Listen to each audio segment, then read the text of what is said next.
Business के बेताज बादशाह तो तुम बन ही चुके हो। ये बताओ कि सियासत में कब एंट्री दे रहे हो? पॉलिटिक्स एक फुल टाइम जॉब है चाचा साहब, और मेरे पास अभी इतना वक्त ही नहीं है। मेरा ख्याल है इस बारे में बहस हम पहले भी कई बार कर चुके हैं। मैं मजीद किसी डिबेट में पढ़ना नहीं चाहता। डिबेट की तो तुम्हें जरूरत ही नहीं है। मैं समझता हूं तुम्हारी मजबूरी को, तुम पे जिम्मेदारियां हैं, लेकिन ये भी मत भूलो कि सियासत हमारे खून में रची है। तुम्हारे बाप दादा ने इस इलाके के लोगों की बड़ी खिदमत की है। जब तक मैं जिंदा हूं मैं अपने फराइज निभाता रहूंगा, लेकिन मेरे मरने के बाद अल्लाह आपका साया हमेशा हमारे सरों पर सलामत रखे।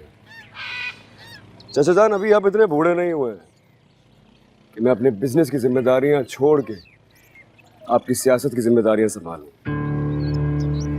आप जिस कुर्सी पर है उस पर आपका ही हक है। मैं ये नहीं कह रहा कि मैं सियासत नहीं करूंगा, मैं बस ये कह रहा हूं कि मुझे थोड़ा वक्त चाहिए।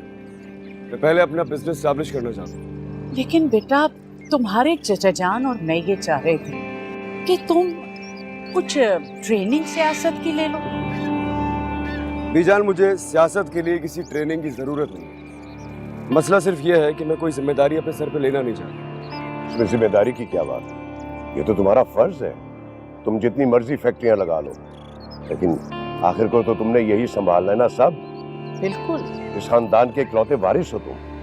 मुझ पे पहले से बहुत बर्डन है चचा।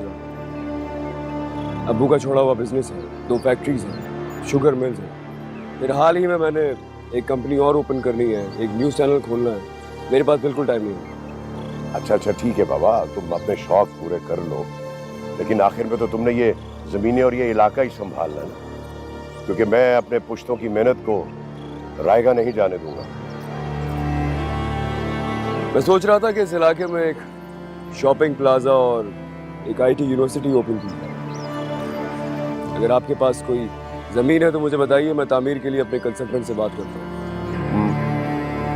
Good idea.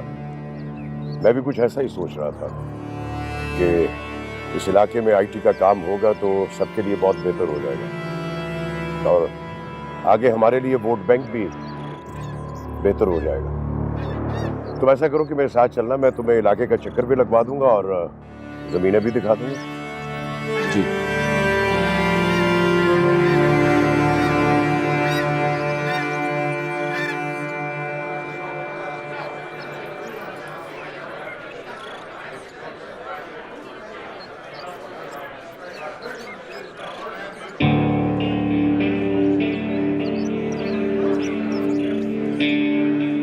Excuse me.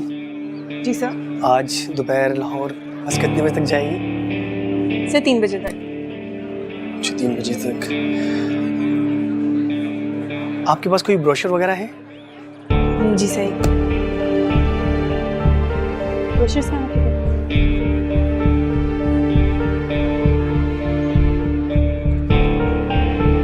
ये लीजिए सर।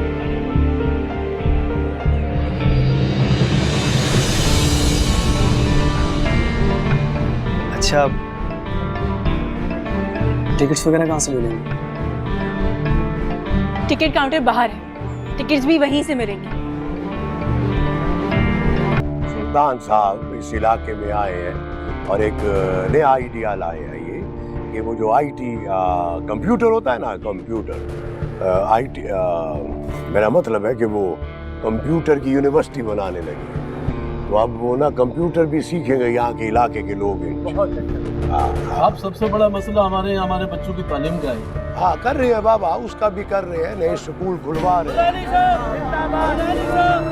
आगे आगे देखो कैसे कैसे लोगों से सामना करना पड़ता है। यार मैं पहले ही इतनी खौफज़दा हूँ, तुम हिम्मत नहीं बढ़ा सकती तो कम से कम डराओ भी मत।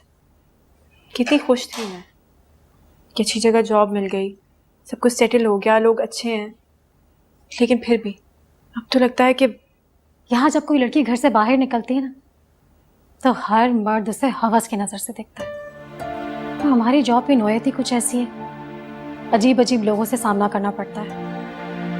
हरासमेंट इस मुल्क के हर शोबे, हर इदारे में, बड़ी बड़ी मल्टीनेशनल कंपनीज में भी लड़कियों को हरासा किया जाता है।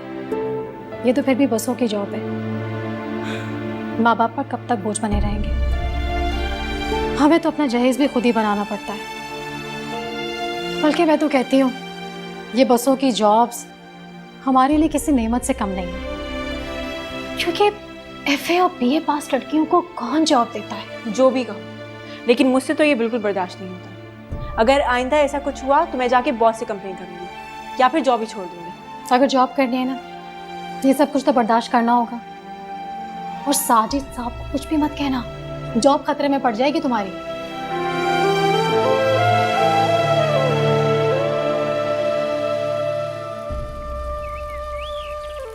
शर्मीन, वो रात में चौधरी रफीक साहब उनकी फैमिली आ रही है, कुछ खाने वाने का बंदोबस्त करवा लेना। जी लेते हैं। अस्सलाम वालेकुम। आओ बेटा आओ, बैठो। तुम्हारे इंतजार था हमें। कितना अरसा हो गया हम सबको यूं साथ बैठे एज अ फैमिली। बहुत अच्छा लग रहा है। लेकिन अगर आप लोग बिजनेस और पॉलिटिक्स की बोरिंग बातें करेंगे तो मैं यहाँ रुकने नहीं वाली। चले फिर इसी का कोई फेवरेट टॉपिक छेड़ लेते हैं। तो भाई इसका फेवरेट टॉपिक क्या है? वही टिपिकल पाकिस्तानी लड़कियों वाला, फैशन, मेकअप या फिर फैमिली गॉसिप्स। अब तुम ओवर एग्जैजरेट ना करो, अच्छा? मैं इतनी भी टिपिकल बातें नहीं करती। अच्छा जाओ, अनायत के पास जाओ, उसको कहो शाम को कुछ गेस्ट आ रहे हैं, अच्छी सी डिशेस बना दे। जी। भाई मैं तुम लोगों से बच्चों की शादी के बारे में कुछ जरूरी बात करना चाह रही थी। क्या बात करनी थी बीजान? हमारे खानदान की ज्यादातर लड़कियां ब्याह कर दूसरे खानदानों में चली गई। अब मैं चाहती हूँ कि नरमीन की शादी खानदान में ही हो। बीजान, जब घर में इतना अच्छा रिश्ता मौजूद है तो हम बाहर क्यों देखेंगे?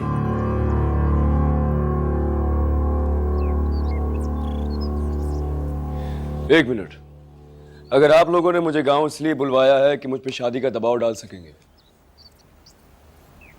तो ऐसा कुछ नहीं होने वाला है।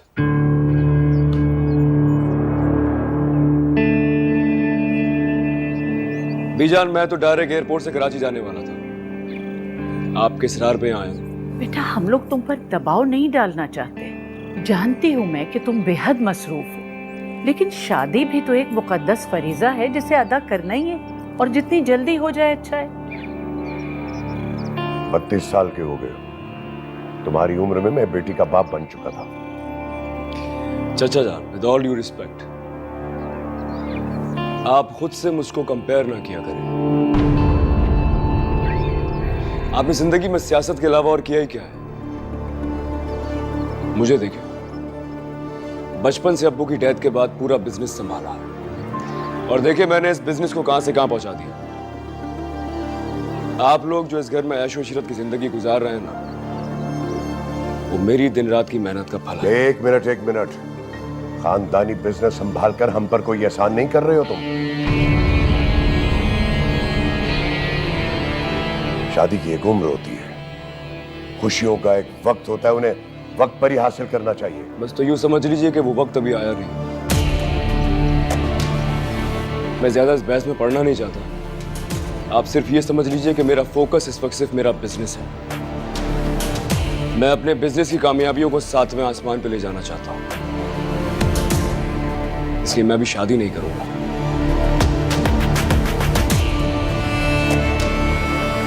और अगर किसी ने शादी के लिए मुझ पर दबाव डालने की कोशिश भी की तो बीजान, मैं गांव आना छोड़ दूंगा।